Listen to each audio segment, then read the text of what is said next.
ونسلم على سيدنا ومولانا محمد رسوله النبي الكريم الأمين المكي الحليم الرؤوف الرحيم. أما بعد، أعوذ بالله من الشيطان الرجيم. بسم الله الرحمن الرحيم. والذين جاءوا من بعدهم يقولون ربنا اغفر للذين سبقونا بالإيمان. صدق الله مولانا العظيم. إن الله وملائكته يصلون على النبي يا أيها الذين آمنوا صلوا عليه وسلموا تسليما. تمامی احباب ذوق و شوق کے ساتھ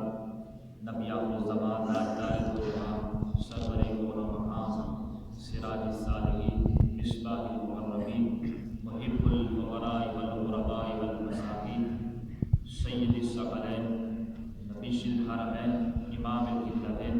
وسیلتنا فی الدارین محبوب رب المشرقین و رب المغربین جد الحسن والحسین جناب حضرت محمد مصطفیٰ صلی اللہ علیہ وسلم حضور کی بارگاہ اقدس میں تمامی احباب ذوق و شوق کے ساتھ درود پاک نذرانہ پڑھیے. الصلاۃ والسلام علیک یا رسول اللہ. چاروں طرف سے درود پاک کی آواز آئے. الصلاۃ والسلام علیک یا رسول اللہ وعلی آلک واصحابک یا سیدی یا رسول اللہ. الصلاۃ والسلام علیک یا سیدی یا رسول اللہ وعلی آلک واصحابک یا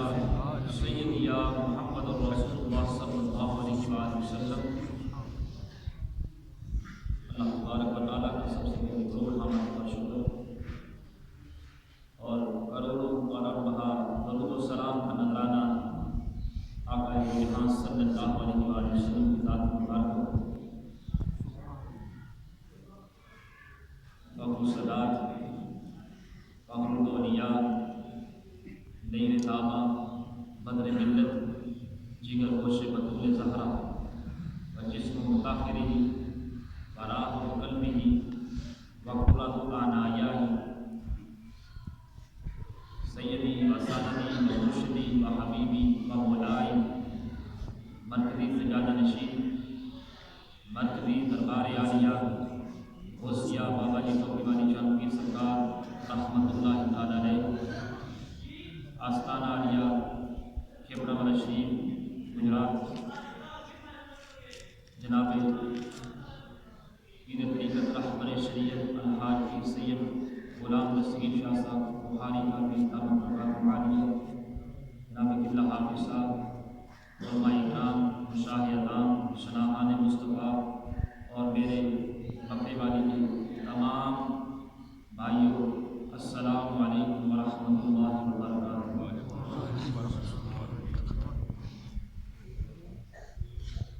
حضرات محترم، محفل کوئی بھی ہو، ہاں ذکر و اذکار کی محفل ہو، ہاں ذکر مصطفیٰ صلی اللہ علیہ وآلہ وسلم کی محفل ہو، ذکر امام علی علیہ السلام کی محفل ہو، ذکر امام حسین علیہ السلام کی محفل ہو، سال ثواب کی محفل ہو، حضور غوث اعظم محبوب سبحانی قطب ربانی شبان لامکانی قدیم قرآن کی محفل ہو، کوئی بھی محفل ہو، آپ سب کا اور میرا ایک ہی عقیدہ ہے کہ منشا یہی ہے سلسلہ کیل و کال کا، منشا یہی ہے سلسلہ کیل و کال کا، ہوتا رہے یا رسول اللہ ذکر تیرے حسن و جمال کا. عاشقوں کی محفل اس وقت مکمل ہوتی ہے جب آقا دو جہاں صلی اللہ علیہ وآلہ وسلم کا محفل پاک میں ذکر پاک کیا جاتا ہے. میں خانہ سہارا دیتا ہے نہ جام سہارا دیتا ہے، میں خانہ سہارا دیتا ہے نہ جام سہارا دیتا ہے، عاشقوں کو تو ایک کملی والے کا نام سہارا دیتا ہے.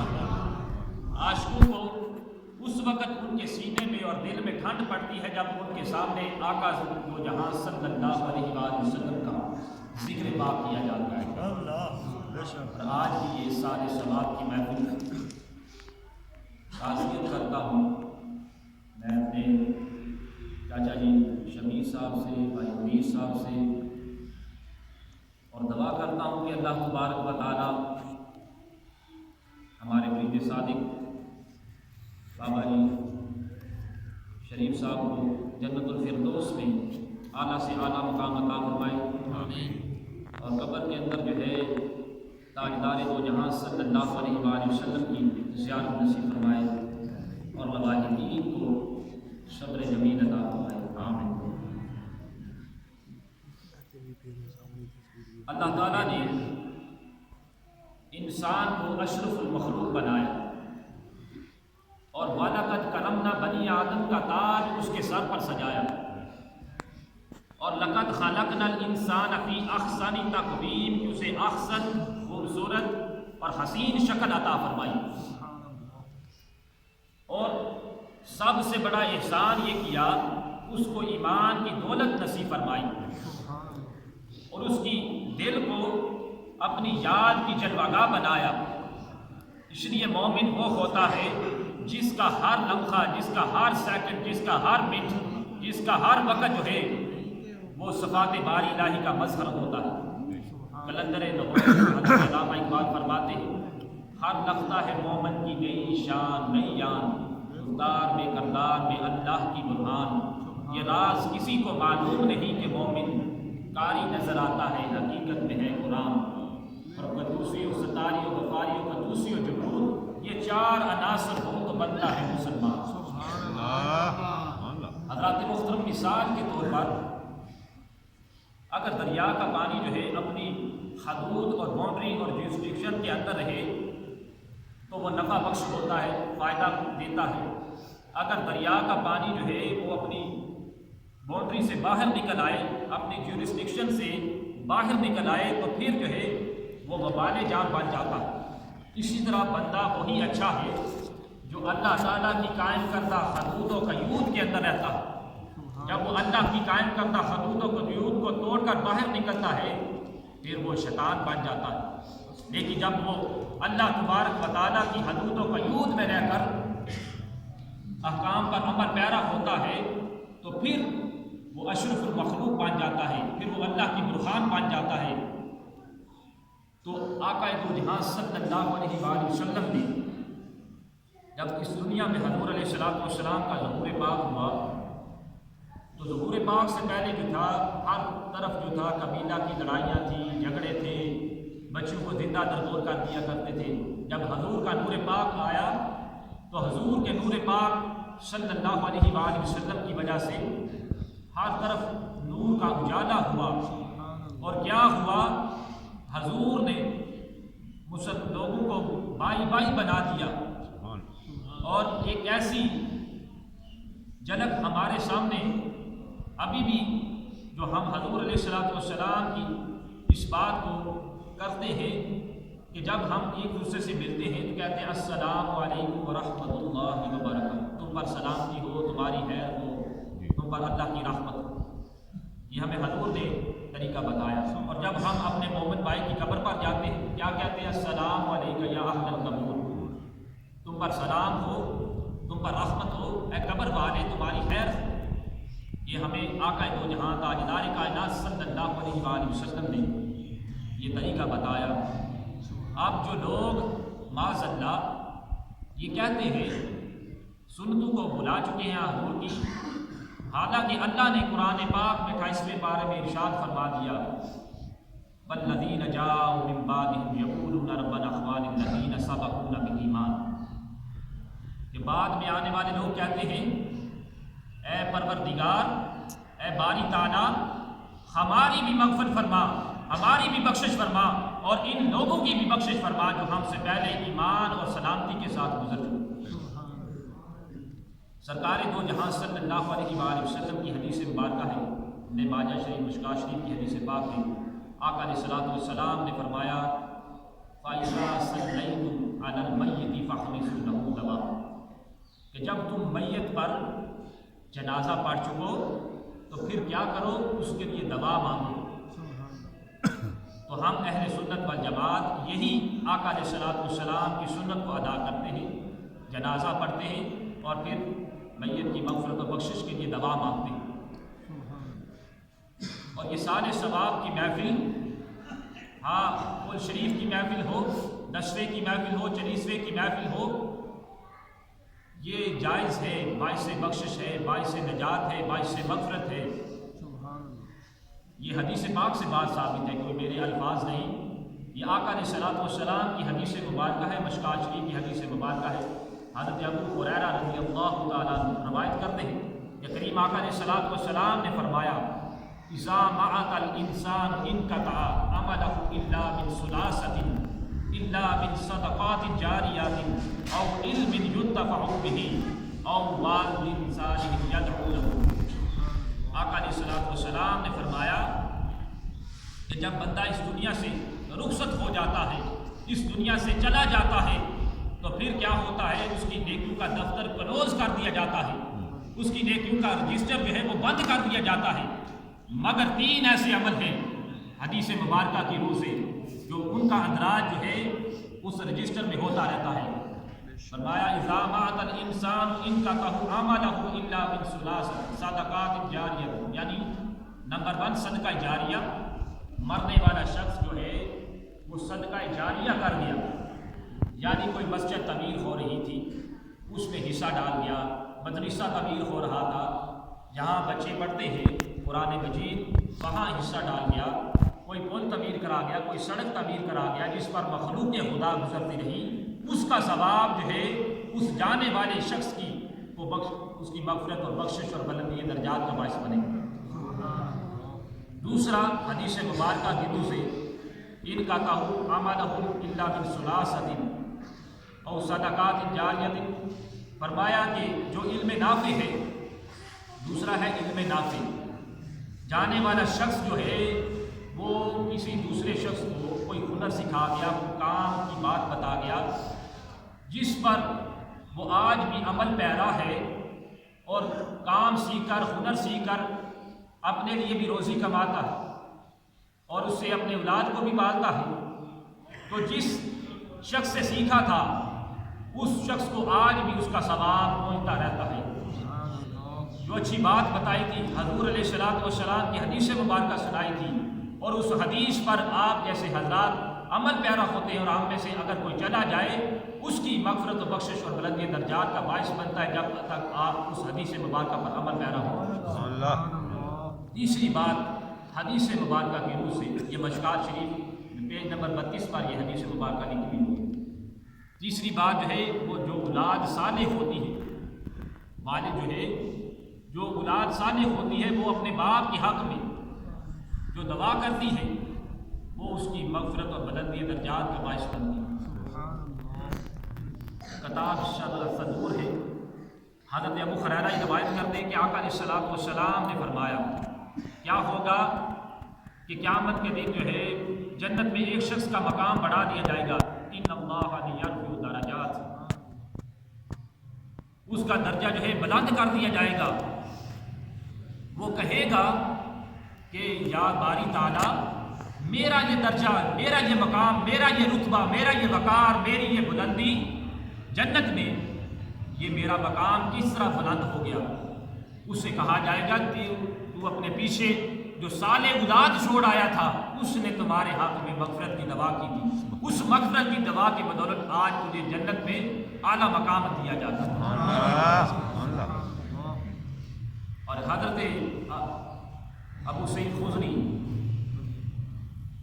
آپ فرماتے ہیں کہ کریم آقا علیہ الصلوۃ والسلام نے فرمایا کہ قیامت کا دن برپا ہو، ایک شخص کی نیکیاں پہاڑوں کی مانند اسے نظر آئیں گی، وہ کہے گا باری تعالیٰ میں تو گناہ گار تھا، بدکار تھا، سیاہکار تھا، خطاکار تھا، مگر یہ میری نیکیاں پہاڑوں کی مانند کیسے آ گئی؟ اسے کہا جائے گا یہ تیرے بیٹے صالح اولاد نے تیرے حق میں مغفرت کی دعا کی تھی، اس مغفرت کی دعا کی بدولت آج تیری نیکیاں جو ہے پہاڑوں کی مثل ہو گئی۔ بندہ جو ہے اس دنیا سے جانا ہی جانا ہے، یہ تو کیونکہ اسی لیے آقا علیہ الصلوۃ والسلام نے فرمایا تھے اکثروا من ذکرها ذم اللذۃ یعنی الموت، کہ لذتوں کو ختم کر دینے والی موت کو اکثر یاد کیا کرو، تم نے جانا ہی جانا ہے، دل غافل نہ ہو یکدم، یہ دنیا چھوڑ جانا ہے، بغیچے چھوڑ کر خالی زمین اندر سمانا ہے۔ ہوئے گا ایک دن مردار تیرا نازک بدن بائے جو لیٹے سیج پھولوں پر، ہوئے گا ایک دن مردار جو کرموں نے کھانا ہے۔ کہاں وہ ماہ کنانی، کہاں وہ تخت سلمانی، یہ سب چھوڑ فانی اگر نہ دان و دانا۔ تمام احباب نے جانا ہے، امیر ہو غریب ہو ادنا ہو اعلیٰ ہو عرفہ ہو، سب نے کو اس ڈنگ سے ڈسا جائے گا آدمی، اس نے موت ضرور اس کا ذائقہ چکھنا۔ آپ بند برجوں میں چلے جائیں، جہاں پر بھی چھپ جائیں، کسی بھی جگہ پر چلے جائیں، کسی ملک میں چلے جائیں، کہاں کسی بھی مقام پر چلے جائیں، آپ کو موت نے آ کر ہی لینا ہے۔ اینما تکونوا یدرککم الموت ولو کنتم فی بروج مشیدہ، کہ بند برجوں میں بھی چلے جائیں، بند قدوں میں بھی چلے جائیں، اس وقت بھی آپ کو موت، جب موت کا وقت آئے گا تو موت آپ کو آنی ہی آنی۔ عاص بن وائل حضور کے زمانہ میں ایک شخص فوت ہو جاتا ہے، اس کے دو بیٹے ہیں حشام اور عمر۔ مرتے وقت عاص بن وائل نے وصیت کی کہ جب میں فوت ہو جاؤں بیٹا کیا کرنا، 100 غلام رائے خدا میں آزاد کر دینا۔ تو ایک بیٹے حشام نے اپنے حصے کے 50 غلام آزاد کر دیے۔ اب دوسرا بیٹا جو ہے عمر، اس نے کہا کہ میں اس وقت تک 50 غلام آزاد نہ کروں گا جب تک تاجدار کائنات صلی اللہ علیہ وآلہ وسلم سے یہ بات پوچھ نہیں لیتا کہ کیا میں اپنے باپ کے حق کے لیے، اپنے باپ کی مغفرت و بخشش اور بلندی درجات کے لیے، ان کے حق میں جو انہوں نے وصیت کی تھی 50 غلام آزاد کروں، کیا ان کا ثواب میرے باپ کی مغفرت اور بخشش اور بلندی درجات کا باعث بنے گا؟ جب تک میں آقا علیہ الصلوۃ والسلام سے یہ بات پوچھ نہ لوں، میں اپنے غلام آزاد نہ کروں گا اپنے حصے۔ جب حضور کی بارگاہ میں وہ عمر آیا اور پوچھا یا رسول اللہ صلی اللہ علیہ وآلہ وسلم، میرے باپ نے وصیت کی تھی 100 غلام آزاد کرنا، میرے بڑے بھائی حشام نے 50 غلام آزاد کر دیے اور 50 حصے میرے کے رہ گئے، کیا میں اب اپنے باپ کی مغفرت اور بخشش اور بلندی درجات کے لیے 50 غلام آزاد کروں تو کیا میرے باپ کی اس سے مغفرت اور بخشش ہو جائے گی؟ تو فرمایا، یہ مشکوٰۃ شریف کی حدیث پاک ہے، پیج نمبر 216 پر موجود ہے۔ آقا علیہ الصلوۃ والسلام نے فرمایا، قال یا رسول اللہ صلی اللہ علیہ وآلہ وسلم لو کان مسلما فاتقتم عنہ او صدقتم عنہ او حججتم عنہ فلہ ذلک۔ فرمایا ہاں، اگر مسلمان ہو تو اس کو صدقہ پہنچتا ہے، تمہارا حج کرنا پہنچتا ہے، تم جو بھی اس کے بارے میں غلام آزاد کرو وہ تمہیں ان کی مغفرت و بخشش بلندی درجات کے باعث بنتے ہیں، لیکن شرط یہ ہے کہ مسلمان ہو۔ تو جس نے بھی کلمہ پڑھا اور جس نے بھی ان کے بارے میں اس طرح کی محفلیں سجائیں، ذکر و اذکار کیا، درود و سلام کا نذرانہ انہیں تحفہ ہدیہ پیش کیا، یقیناً یہ ان کی مغفرت و بلندی درجات کا باعث بنتا ہے۔ تو اس بات سے یہ بات ثابت ہو جاتی ہے کہ اس طرح کی شان ثواب کی محفلیں کرنا ہر لحاظ سے جائز ہے اور مرنے والے کی بخشش اور مغفرت اور بلندی درجات کا باعث بنتی ہے۔ آقا علیہ الصلوۃ والسلام کا گزر جو ہے 2 قبروں سے ہوا۔ حضور نے دیکھا کہ ان کو عذاب ہو رہا تھا، صحابہ کرام بھی ہمراہ ہیں۔ فرمایا یا رسول اللہ صلی اللہ علیہ وآلہ وسلم، ان کو کون سا عذاب ہو رہا ہے؟ حضور علیہ الصلوۃ والسلام نے فرمایا، ایک جو تھا وہ پیشاب کی چھینٹوں سے نہیں بچتا تھا اور دوسرا جو ہے وہ چغل خوری کیا کرتا تھا۔ تو جب یہ آقا علیہ الصلوۃ والسلام کا ہمارے حضور کی شان ہے، حضور کا مقام ہے، حضور کا رتبہ ہے، حضور کا وقار ہے، حضور کا اوج ہے، حضور کی بلندی ہے کہ حضور جب باہر ہوں تو اندر کے حالات جانتے ہیں، قبر کے اندر کے حالات جانتے ہیں، اور جب قبر میں تشریف فرما ہوں تو باہر کے حالات جانتے ہیں۔ بندہ مٹ جائے نہ آقا پر وہ بندہ کیا ہے، بندہ مٹ جائے نہ آقا پر وہ بندہ کیا ہے، بے خبر ہو جو غلاموں سے وہ آقا کیا ہے۔ آقا علیہ السلام نعرہ رسالت یا رسول اللہ، لبیک لبیک یا رسول اللہ،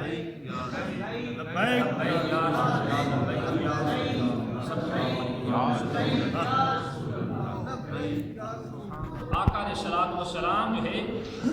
وہ اپنے غلاموں کو پہچانتے ہیں، اپنے غلاموں کے چہروں کو جانتے ہیں۔ آپ جو درود پاک پڑھتے ہیں آپ کو جانتے ہیں، آپ کو پہچانتے ہیں کہ میرا فلاں غلام تھا، اس نے مجھ پر درود پاک پڑھا تھا، مجھ پر درود و سلام کا نذرانہ پیش کیا کرتا تھا۔ تو حضور پہچانتے ہیں، حضور جانتے ہیں۔ تو حضور نے بتلایا ان کو عذاب ہو رہا ہے، ایک چغل خوری کیا کرتا تھا، دوسرا پیشاب کی چینٹوں سے نہیں بچتا تھا، اور پیشاب کی چینٹیں یہ مرد حضرات جو ہے اس سے نہیں بچتے، ان کو اسے اوائڈ کرنا چاہیے، بچنا چاہیے۔ اور چغل خوری جو ہے یہ عورتوں کا شیوا ہے، ایک بات بتاتی ہیں دوسری کرتی کرتی بات جو ہے پورے گاؤں تک پھیل جاتی ہے۔ تو اللہ تعالیٰ ہمیں ان دو عذاب سے بچائے جو بری باتیں ہیں۔ تو اللہ تبارک و تعالیٰ کے پیارے حبیب علیہ الصلوۃ والسلام نے فرمایا، جب یہ کہا کہ ان کو عذاب ہو رہا ہے اور یہ عذاب ایسا ہے جو اس وجہ سے عذاب ہوا کہ پیشاب کی چینٹیں سے بچاؤ نہیں کرتا تھا، چغل خوری کیا کرتا تھا، تو حضور نے کیا کیا؟ آپ نے ثم اخذ جریدۃ رطبۃ فشقہ بنصفین فی کل قبر واحدہ، آپ نے کھجور کی ایک شاخ لی اور اس کو درمیان سے چیر دیا، الگ پیس کر دی اس کے، اور ایک قبر پر ایک شاخ کو گاڑا، دوسری پر دوسری شاخ کو گاڑ دیا۔ صحابہ اکرام نے پوچھا، فقال رسول اللہ صلی اللہ علیہ وآلہ وسلم لما صنعت ھذا، حضور آپ نے ایسا عمل کیوں کیا؟ حضور آپ نے ایسا کیوں کیا؟ تو آقا دو جہاں صلی اللہ علیہ وآلہ وسلم نے فرمایا، فَأَنَّكَ أَن يُخَفَّفُ عَنْهُمْ عَذَابًا مَا لَمْ يَأْتِ عَذَابًا، کہ میں نے اس لیے کیا ہے کہ ان کو عذاب ہو رہا تھا جب تک یہ شاخیں، کھجور کی شاخ جو ہے ہری رہے گی، ثبت رہے گی، ان پر عذاب الہی نہیں ہوگا، کیونکہ قرآن پاک میں آتے سبح للہ ما فی السماوات والارض، ہر چیز جو ہے اللہ کی تسبیح بیان کرتی ہے۔ وہ درخت کی ٹہنی جو ہے جب تک حضور نے فرمایا ہری رہے گی، قبر والے پر عذاب نہ آئے گا، تو ہم جو ہے وہ ٹہنی جو ہے وہ بے جان ہو کر اللہ کی حمد و ثنا بیان کرتی ہے، اور ہم جو ہے اللہ تعالیٰ کے اشرف المخلوق ہونے کے باوجود کیوں نہیں ہم جو ہے صدائے حق پانچ گانا بلند ہوتی ہے، کیوں مسجدوں میں نہیں آتے، کیوں جو ہے ہم اللہ کی عبادت نہیں کرتے، اس کا شکر بجا کیوں نہیں لاتے؟ تو ہمیں یہ سوچنا چاہیے۔ اور اس طرح جب ٹاخنی جو ہے وہ ہری رہتی ہے اور ذکر کرتی ہے، تو پھر جو ہم جو قرآن مجید کی آیات پڑھ کر درود و سلام کا نذرانہ آقا دو جہاں صلی اللہ علیہ وآلہ وسلم کی بارگاہ میں پیش کر کے یہ جو محفلیں سجاتے ہیں، یقیناً یہ مغفرت اور بخشش اور بلندی درجات کا باعث بنتی ہے۔ بے شک تحذیر الناس کتاب کا نام پیج نمبر 38 پر ہے کہ حضرت جنید بغدادی کا مرید جو تھا آپ کی بارگاہ میں آیا اور کہا کہ اس کا رنگ جو تھا فاق پڑا تھا، متغیر ہو گیا تھا، بدلا ہوا تھا۔ تو حضرت جنید بغدادی رحمۃ اللہ تعالیٰ علیہ نے پوچھا کہ کیا بات ہے؟ کہنے لگا کہ خواب دیکھا ہے اور خواب میں اپنی ماں کو، اپنی والدہ کو دوزخ میں دیکھتا ہوں۔ تو آپ نے دل ہی دل میں 1,00,000 روایت میں آتا ہے 1,75,000 مرتبہ آپ نے کلمہ طیبہ پڑھا، لا الہ الا اللہ محمد رسول اللہ صلی اللہ علیہ وسلم۔ یہ پڑھ کر آپ نے اپنے مرید صادق